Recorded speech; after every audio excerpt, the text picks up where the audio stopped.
If you're looking for a happily ever after, you've come to the wrong place. That's my girl he's kissing. But you just slept with me! I was only phoning you to get to Mary. Welcome to MsMojo, and today we're counting down our picks for the top 10 one-sided loves in movies. It was a strange thing when at last it happened. And, she's marrying someone else. We're taking a look at unrequited love stories where one character does not reciprocate another's affection. If you ever... No,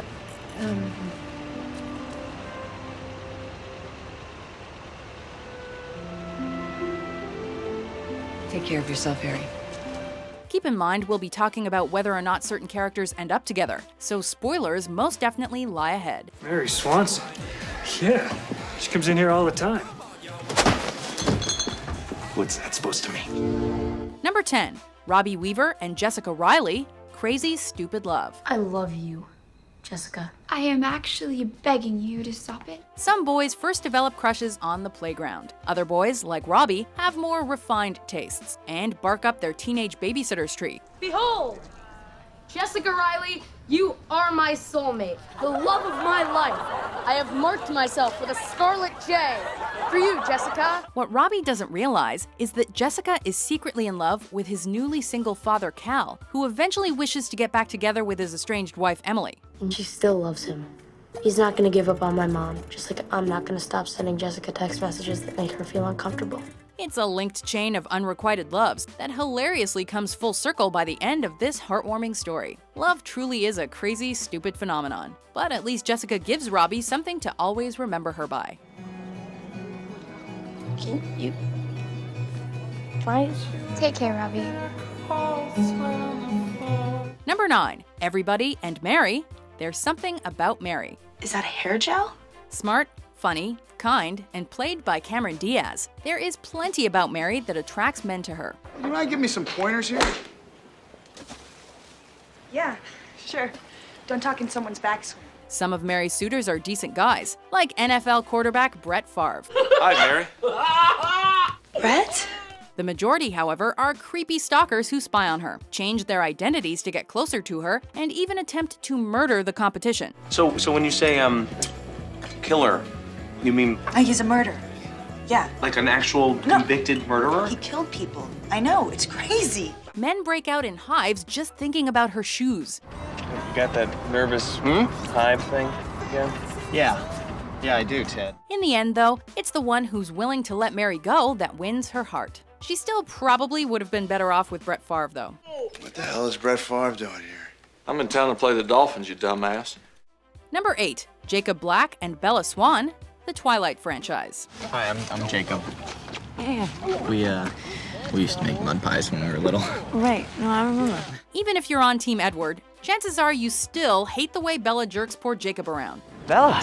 Hi, Jacob. Guys, this is Jacob. Hey guys, how you doing? Hi. Throughout the Twilight saga, Jacob is always there to carry Bella, figuratively and literally, despite being eternally sentenced to the friend zone. The best man didn't have time to get a tux. Jacob! Every time Bella does give Jacob a glimmer of hope, it's just to tell him that she's going back to the other guy. Take her, man. Guess I'll see you around, Bella.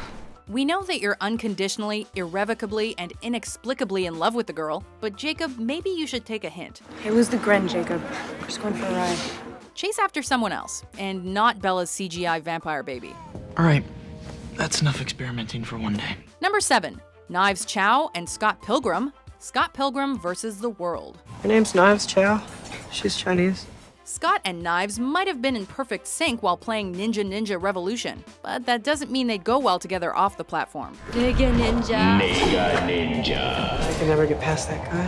Heartbroken after their breakup, Knives tries everything to win Scott back, including imitating the new object of his affection, Ramona. Ramona Flowers stole my Scott, but I know how to get him back. Alas, Scott would rather jump out windows and fight 7 evil exes than chow down. Is Scott here? You know what? He just left. The two actually do get together in the alternate ending to Scott Pilgrim vs. the World, but their union wasn't meant to be. She's too cool for him anyway. Chau Knives. Go. Number Number 6. Julianne Potter and Michael O'Neill, My Best Friend's Wedding. I'm up against a deadline. Me too. I'm getting married tomorrow. That's my point! Here's the setup. Julianne is in love with her best friend Michael, who's about to get hitched to a younger college student. I realize this comes at a very inopportune time, but I really have this gigantic favor to ask of you. Choose me. Marry me. Now, Julianne needs to break up the wedding before Michael makes a horrible mistake. Sounds familiar, right? Michael, I love you. What distinguishes My Best Friend's Wedding from other romantic comedies is that it doesn't amount to a conventional happy ending, with Julianne's unrequited love evolving into mutual love. George, this is all your fault. I told him the truth. I said that I loved him and I kissed him, and this is what's happened. As much as she wishes and prays, Julianne needs to accept Michael's feelings and move on. Luckily, I woke up and I see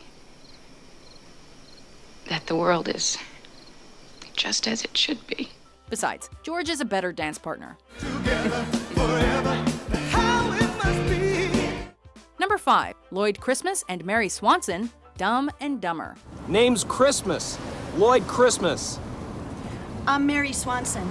Lloyd Christmas is like a dim puppy that marks his territory on Mary Swanson and decides to follow her all the way to Aspen, California. So where are you headed? Aspen. California. Beautiful. Venturing to return Mary's misplaced briefcase, Lloyd has a vivid fantasy of how their reunion will play out.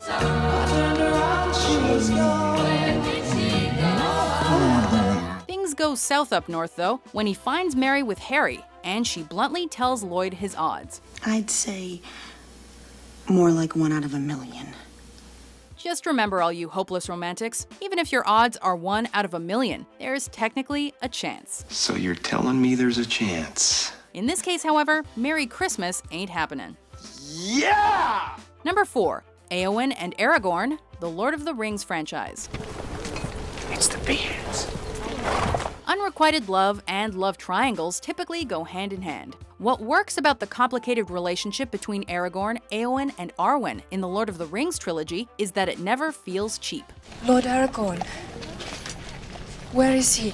It respects its characters, and all of them deserve to find happiness. If Aragorn's heart didn't already belong to Arwen, perhaps he would have been able to return Éowyn's infatuation. What do you fear, my lady? A cage.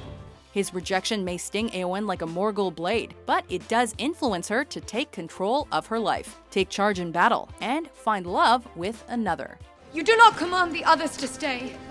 They fight beside you because they would not be parted from you. Because they love you. Number 3. Severus Snape and Lily Potter, the Harry Potter franchise. Everything the audience thought they knew about the treacherous Severus Snape is turned upside down in the 11th hour of Harry Potter, as it's revealed he was truly the bravest wizard of them all. If you truly loved her, No one can know. In unconditional love since childhood with Lily Evans, Snape dedicates his life to honoring her sacrifice and acting as her only son's unsung guardian angel. Don't tell me now that you've grown to care for the boy. While Harry's existence is a constant reminder that Lily never loved him back, Snape gives up his morality, identity, and life to make sure the woman he loves didn't die in vain. Number 2. Tom Hansen and Summer Finn, 500 Days of Summer. Tom, don't go. You're still my best friend. Anybody who's ever been 150% committed to a relationship while their partner is only halfway there will definitely relate to 500 Days of Summer. No pressure. Although Summer makes it clear up front she doesn't believe in true love, Tom is convinced they're destined for each other. You know, like Ben and Elaine in The Graduate. You never wanted to be anybody's girlfriend, and now you're somebody's wife. It surprised me too. What Tom doesn't realize is that the ending of The Graduate is anything but triumphant, and his summer romance is destined to end. Sorry, I'm sorry. I quit. There's enough bullshit in the world without my help. Once Tom gets over summer, however, he can finally fall for autumn. My name's Tom. Nice to meet you. I'm Autumn. Before we try to win over our top pick, here are a few honorable mentions. I pull the curtain back, and there's the fucking history teacher with tenure. And you know what he says to me? You should probably go. That's what he says to me. I have to go home. Count the headlights on the highway. You are home. Lay me down in sheets of linen. I have to finish the work in there. It's almost morning. We'll talk later. Okay?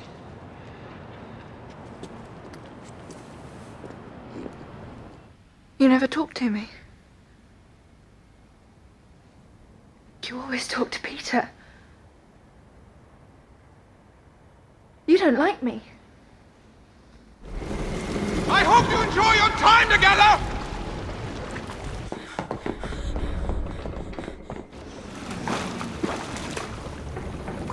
Number 1, Philip F. Duckie Dale and Andie Walsh, Pretty in Pink. Good morning. Welcome to another day of higher education. Hi, Duckie. How are you? Not all that bad, considering I'm in this dump. Duckie may get over the fact that he and Andie are never going to be more than friends at the end of Pretty in Pink, but we're still not over it. We dance? Wouldn't be unheard of. Come on, Andie. Blaine might be a rich dreamboat, but can he dance like the Duckman? Would you like us to leave? Yes, very perceptive. Writer John Hughes originally intended Andie and Duckie to become an item, but the test audiences shot their fairy tale ending down, leading to the ending we all know and accept. Duckie speaks to every high school nerd that couldn't get the girl, but at least he doesn't dance alone on prom night.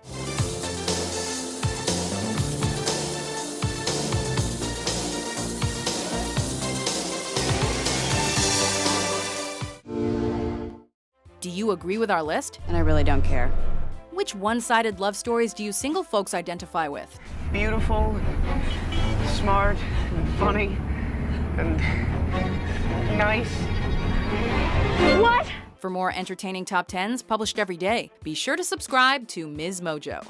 Omar, will you marry me? No thanks. No, agreement not necessary.